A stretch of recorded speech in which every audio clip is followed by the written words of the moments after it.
Jemi kthyer pikërisht në këtë ditë të bukur, të kuqe, siç është vetë ngjyra e Krishtlindjeve. Jemi me të ftuarit tanë duke folur për këtë festë të bukur, po fakt është një festë që ne themi, ka mesazhe të rëndësishme shumë, po ndoshta bukuria nganjëherë te kalon vetë mesazhin në vetvete, sepse dëshira për të qenë sa më bukur, sa më e shkëlqyer, me drita, me dekore, me veshje, me zbukurime, me blerje të reja për shtëpinë, super oferta që ofrohen nga të gjitha bizneset, sepse njerëzit duan të blejnë, edhe ofertat që vijnë janë të mirëseardhura, kështu që duket sikur nganjëherë humbasim fokusin nga ajo që duhet jetë festa në vetvete dhe fokusohemi tek shpenzimet, tek blerjet, tek llogarit, tek stresi i cili shtohet shumë gjithmonë në fund vit, pikërisht për këtë arsye. Duhet mendojmë për dhuratat, për të tjerët. Ka gjithmonë truqe të vogla se si ti ta organizosh të kohë, por stresi më duket mua sikur në përgjithësi është i pashmangshëm. Të gjithë bijem prej e tij, apo jo, Sevim, si mendon? Unë me që e kam lidhjen me njerëzit më në nevojt, sa po më erdhi një mesazh nga një gruas, të cilës i mundsuam një donacion nga një mikesha jo në Amerikë që gjithmonë është e kujdesshme, dhe ne kemi parimin që na çon një foto, një kështu. Dhe ajo kishte çuar një foto djali me lekët, djali vogël, dhe frigoriferin të hapur plot me ushqime. Mua kjo gjë më trishtoi kaq shumë në këtë moment, dhe nuk po e kuptoja, nuk arrita ta kuptoja. Në fillim se ma dërgoi vajza, fotografi, thash, po çfarë është kjo? Edhe fotot që do. Domethënë, a e mendoni tash të hidhemi në një realitet që është realitet, që është realitet.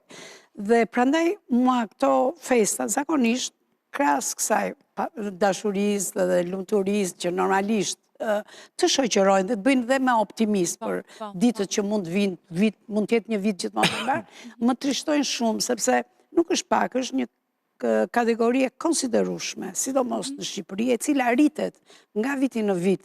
Dhe pikërisht kjo ditë është një apel edhe për ne që të rrisim dozat e mirësisë, të rrisim dozat e bamirësisë, të rrisim dozat e humanizmit, që atë që kemi të ndajmë për gjysmë, atë që, do me thënë se ti s'mund t'jesh shumë i lumtur, kur shikon një njeri afër teje që nuk ka me çfarë t'i gëzoj fëmijët, dhe ka shumë fëmijë që nuk e shijojnë këtë ditë kaq bukur. Dhe me që jemi këtu, ne kemi përgatitur një grup intervistash, pikërisht i kemi pyetur qytetarët në lidhje me këto aktet e mirësisë, që mund të bëjë gjithë secili nga ne.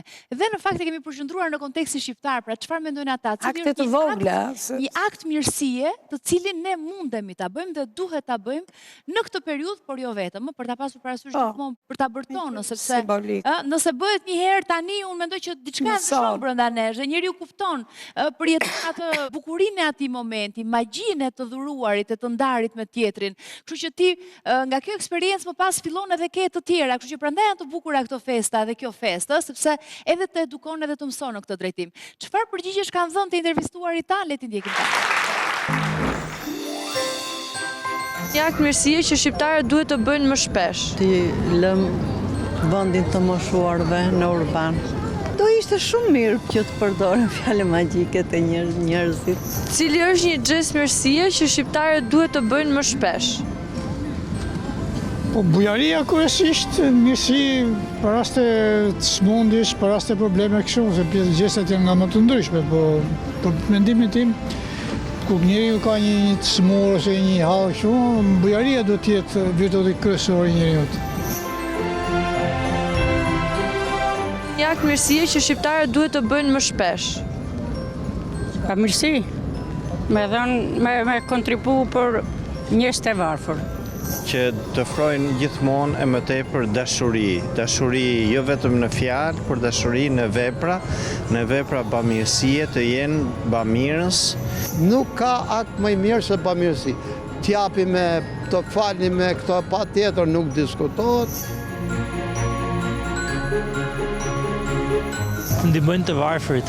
T'jenë gjithmonë pak më mirëdashës ndaj të tjerëve, pak më të respektueshëm, ndoshta pak edhe më tolerant. Jo, akt mirësia thjesht kthehen në dhe, mos ta praktisin në dhe. Të falin sa më shumë, të kenë dashuri sa më shumë, dhe të jenë sa më shumë të lidhur me familjet, me njerëzit që i rrethojnë. Pati dashuri dhe respekt për njëri tjetrin, të gjitha vinë, të gjitha dhurohen pastaj.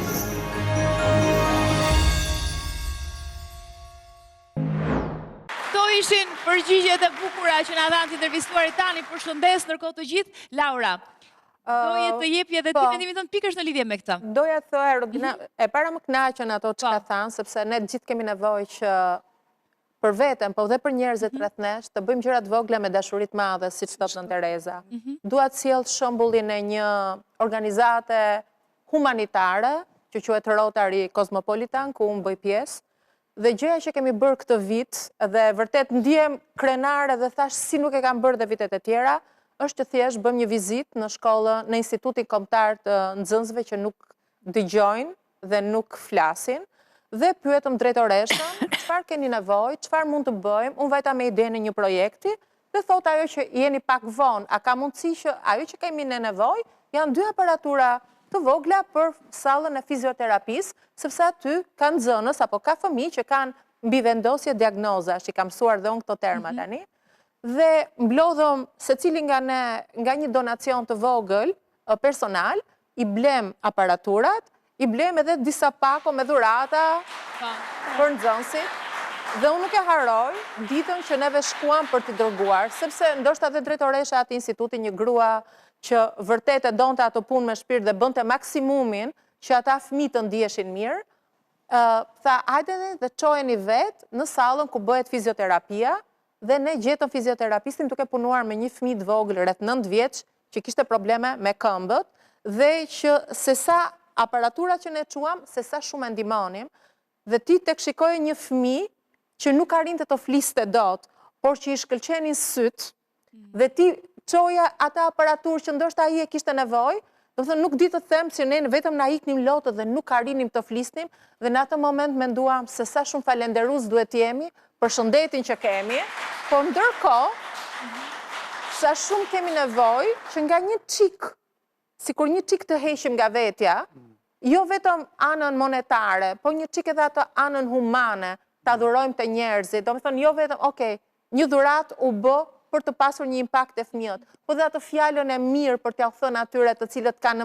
më shumë nevojë se kur, ishte një nga gjërat që sinqerisht këtë Krishtlindje e ndjej veten të përmbushur, duke bërë një gest kaq të thjeshtë dhe kaq të vogël. Çfarë lumturie ndjen në këto momente, senator? Doja të ndaj diçka tjetër. Në fakt ti the për punën e stresit.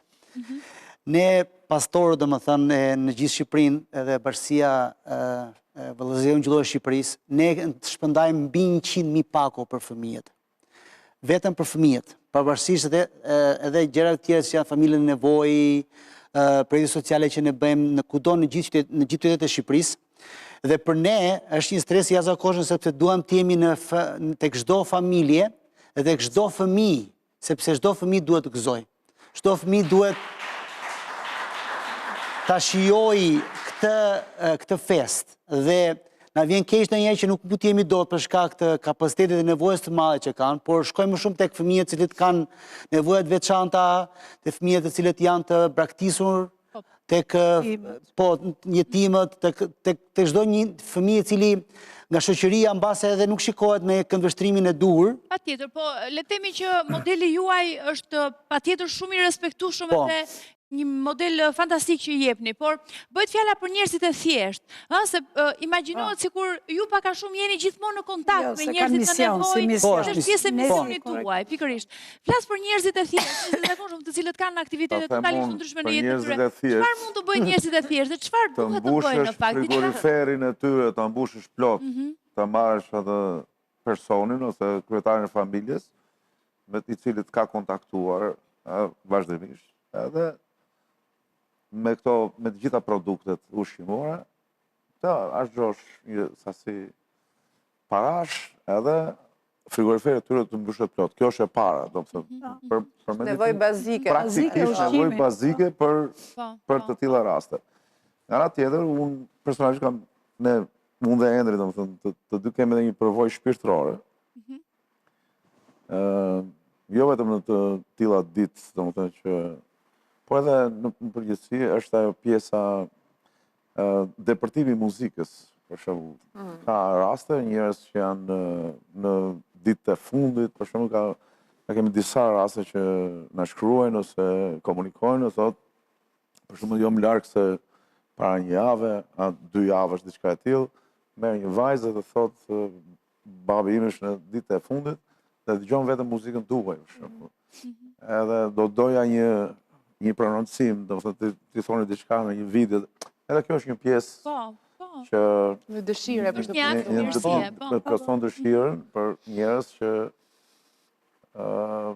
janë në momentet e fundit të jetës, në rastin konkret, por edhe kur ka një problem shëndetësor që e gjejnë frymëzimin te një kategori këngësh apo dikush mund ta gjejë tek simfonia, kupton, apo te opera, por ne po flasim këto që na ndodhin personalisht dhe kjo është nga ana shpirtërore, mendoj që ka vlera të bukura të. Nisida, ti si pjesë e media, si e sheh këtë?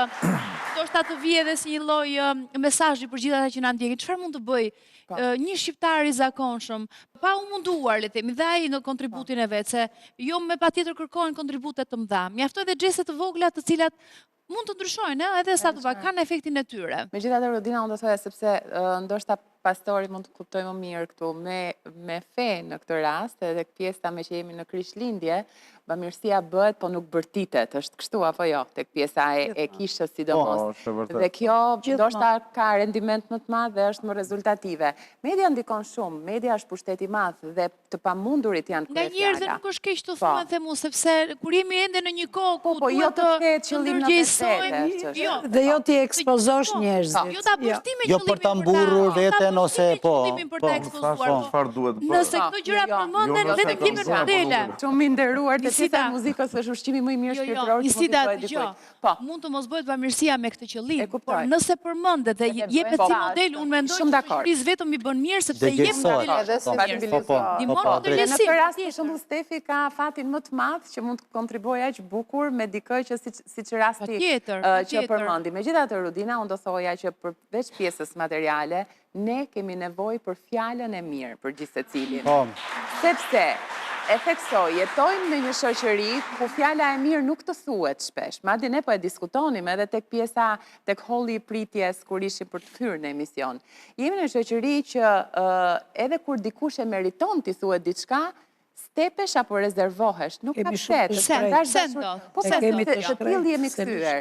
Nuk e di, njerëzve ju mungon çiltërsia, duhet ta kenë. Një njeri çiltër nuk ka më mirë se të jetë i tillë, shpërndan dashuri, shpërndan energji. Duket sikur e matin dhe peshojnë çdo fjalë të mirë që thoni, i vën një vlerë dhe një çmim çdo fjalë të mirë.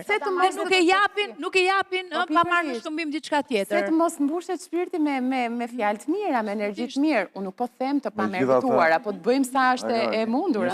Kur diçka e sheh dhe që duhet vlerësuar pse të mos e merituara. Të merituara. Pa diskutim. Po ata që janë në hallë nuk kanë nevojë për fjalë, kanë nevojë për vepra.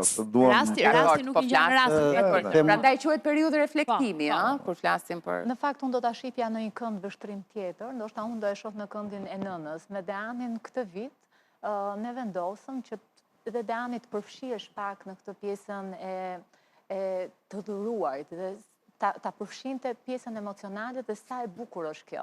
Dhe dolëm sigurisht me një buxhet modest të vogël, por që janë të mbledhura nga djali, që kush janë gjyshi, kursimet e Deanit, dhe ne kemi marrë 4 fëmijë që janë në nevojë, që mua në rrugtimin tim është dash dhe i kam identifikuar këto familje, dhe kam parë emocion të Deanit dhe jo vetëm ku shkruan të kartolinat për fëmijët që ishin moshatar 10 vjeç sa Deani, por dhe fjalët e gjetura, se si një fëmijë artikulonte dhe thonte që nëse ti e shikon botën me syt e shpresës, gjërat në jetë do të vinë bukur. Pra dhe kur i thot një fëmijë, pra kjo është një mënyrë për ta ushqyer që në këtë moshë. Po, në fakt unë kam edukim dhe mendoj është misioni më i vështirë për çdo prind dhe prindërimi nuk është diçka e thjeshtë, është diçka shumë e vështirë.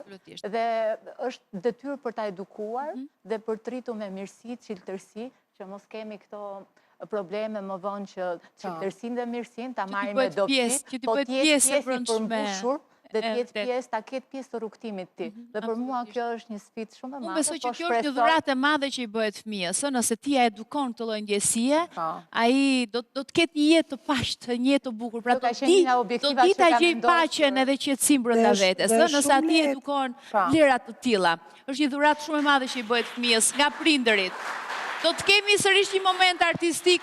Ne i pam edhe dje, në fakt edhe sërish deshëm që ti kishim edhe sot për ta plotësuar edhe më shumë atmosferën festive të kësaj dite. Është qendra kulturore artistike e fëmijëve Performance, të cilët vinë sërish me një moment shumë të bukur muzikor në studio, pikërisht një këngë e cila nuk mund të mungoj sot në këtë ditë feste. Le ta ndjekim.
Sa bukur. Faleminderit fëmijëve të talentuar të Performance, ndërkohë që ne do të kemi publicitet, do të themi pas pak në pjesën e tretë.